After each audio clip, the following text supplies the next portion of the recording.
नमस्कार दोस्तों, मैं डॉक्टर प्रीति भारद्वाज। मैं आप सभी का मेरे फिजियो चैनल पर स्वागत करती हूँ। आज हम बात करेंगे स्कोलियोसिस के बारे में और स्कोलियोसिस को किस तरीके से हम ठीक कर सकते हैं घर पर ही एक्सरसाइज के साथ, उसके बारे में भी आपको बताया जाएगा। तो सबसे पहले हम जानते हैं स्कोलियोसिस के बारे में। स्कोलियोसिस क्या होता है? इसमें जो आपकी स्पाइन होती है वो एश शेप कर्व बना लेती है, यानी कि जैसा हमने पहले भी अपनी वीडियो में बता चुके हैं कि स्पाइन के बहुत सारी कंडीशंस होती हैं, जैसे काइफोसिस, लोडोसिस, उसी में से एक है आपका स्कोलियोसिस। स्कोलियोसिस में आपका एक साइड स्पाइन में कॉन्वेक्सिटी और एक साइड आपका कॉन्केविटी आ जाता है, यानी कि इस तरह से जब आपकी स्पाइन दिखाई देगी, जो उभरा हुआ पार्ट होता है इसको कॉन्वेक्सिटी बोलते हैं और जो अंदर की तरफ इस तरह से धंसा हुआ पार्ट होता है उसे बोलते हैं कॉन्केविटी। जब आपकी स्पाइन एक सीधी लाइन में होती है उसका पूरा कर्वेचर चेंज हो जाता है, वो इस तरह से एस शेप में आपको दिखाई देती है। इस तरह के पेशेंट को बहुत आसानी से डायग्नोस कर सकते हैं, क्योंकि उनके शोल्डर्स की जो लाइन होती है वो इक्वल नहीं होगी। उनके शोल्डर एक तरफ टिल्ट हुए आपको मिलेंगे, इसी तरह से उनकी वेस्ट लाइन भी एक तरफ आपको टिल्ट मिलेगी। तो इस तरह के पेशेंट को आप कैसे ठीक कर सकते हैं, क्या वो एक्सरसाइज हैं? तो आज आपको वो बेस्ट 2 एक्सरसाइज बताई जाएंगी जिन्हें फॉलो करके आप घर बैठे ही स्कोलियोसिस को ठीक कर सकते हैं। स्कोलियोसिस होने के क्या कारण होते हैं? हमें स्कोलियोसिस क्यों होता है? ऐसा क्या रीजन होता है, क्या वजह होती है जिससे हमें स्कोलियोसिस होता है? तो स्कोलियोसिस होने के बहुत सारे रीजन होते हैं। फर्स्ट इसका होता है इडियोपैथिक, यानी कि अननोन कॉज, जिसका कोई रीजन हमें नहीं पता चलता। सेकेंड, आपका ये हेरिडिटरी भी हो सकता है, यानी कि बाय बर्थ भी आपको ये प्रॉब्लम आ सकती है। अगर मदर के वोम में जो बेबी होता है उसकी स्पाइन का डेवलपमेंट अच्छे से नहीं हुआ तो बाय बर्थ फिर आपको ये दिक्कत आती है।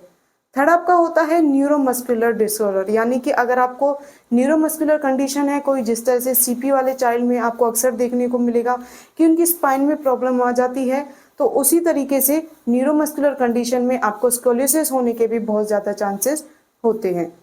फोर्थ आपका रीजन होता है डीजेनरेटिव प्रोसेस, यानी कि जैसे बच्चा ग्रोथ करता है, धीरे धीरे बड़ा होता है, अगर उस ग्रोथ के टाइम में उसका डीजेनरेटिव चेंजेस आने स्टार्ट हो जाते हैं किसी भी वजह से, जैसे आर्थराइटिस हो जाता है या फिर ओस्टियोपोरोसिस हो जाता है, तो उस वजह से भी फिर आपको स्कोलियोसिस हो सकता है।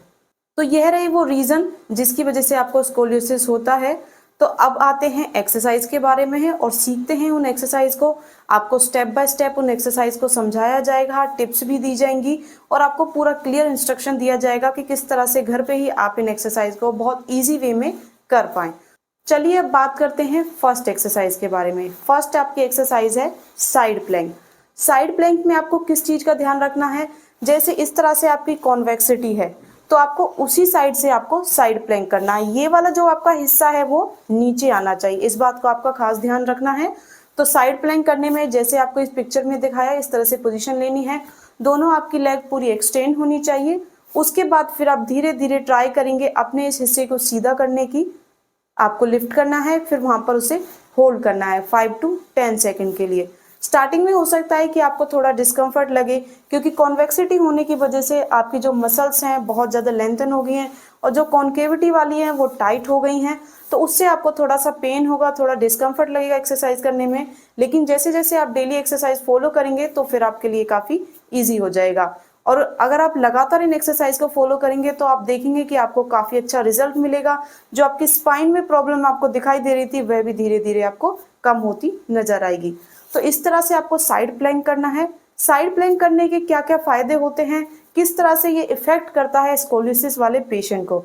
तो सबसे पहला इसका बेनिफिट होता है आपकी कोर स्ट्रेंथनिंग, यानी कि आपकी जो मसल्स होती हैं, जो आपकी स्पाइन की मसल्स होती है, कोर स्ट्रेंथनिंग उनको कराएगा, उनकी स्ट्रेंथ को बढ़ाएगा। आपकी क्वाड्रिसेप्स, लंबोरम, ओब्लिक्वस, इस तरह की आपकी मसल्स होती हैं उनकी स्ट्रेंथनिंग कराएगा। इससे क्या होगा, जब आपकी मसल स्ट्रेंथ होंगी तो आपका पोस्चर अच्छा रहेगा।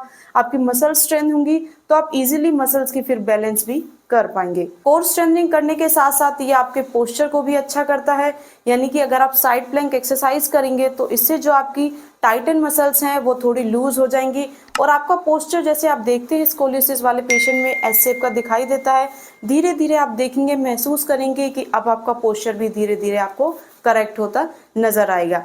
क्योंकि इसको करने से क्या होता है, जो आपकी मसल्स होती हैं स्पाइन के दोनों साइड में, उनको आपको सिमेट्री दिखाई देनी शुरू हो जाएगी।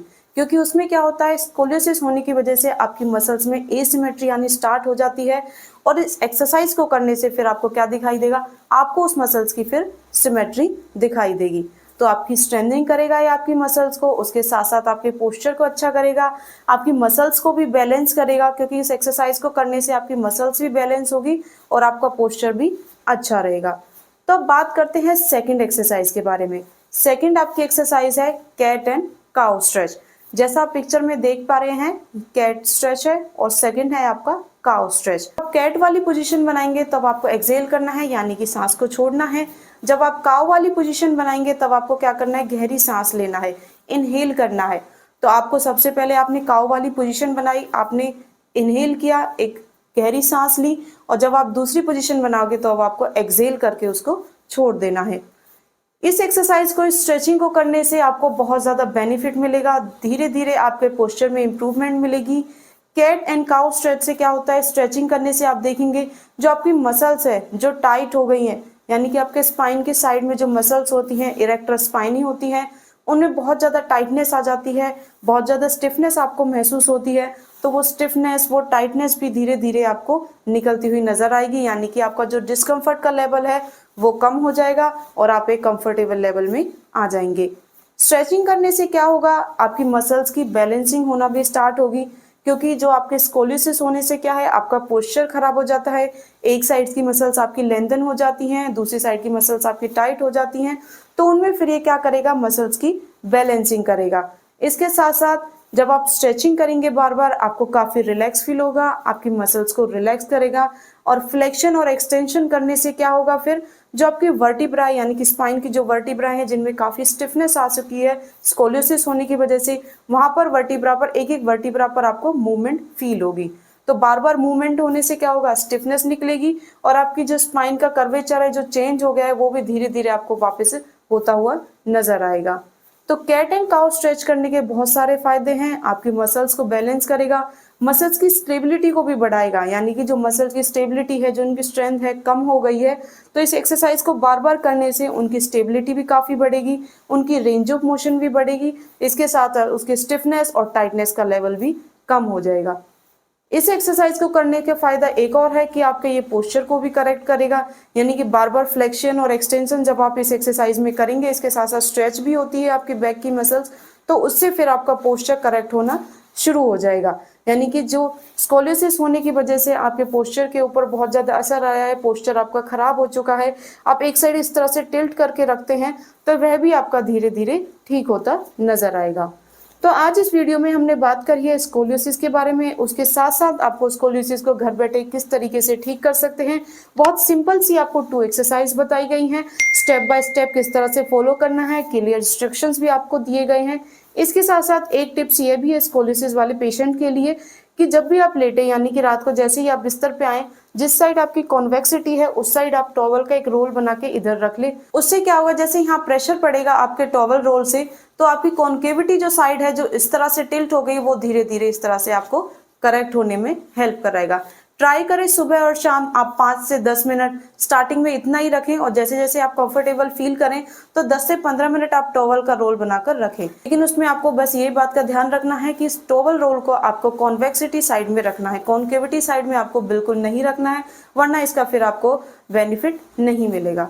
तो अगर आपको वीडियो पसंद आया हो तो इसे ज़्यादा से ज़्यादा लाइक करें एंड शेयर करें, एंड इस तरह की इन्फॉर्मेशन लेने के लिए आप हमारे चैनल पर विजिट करें।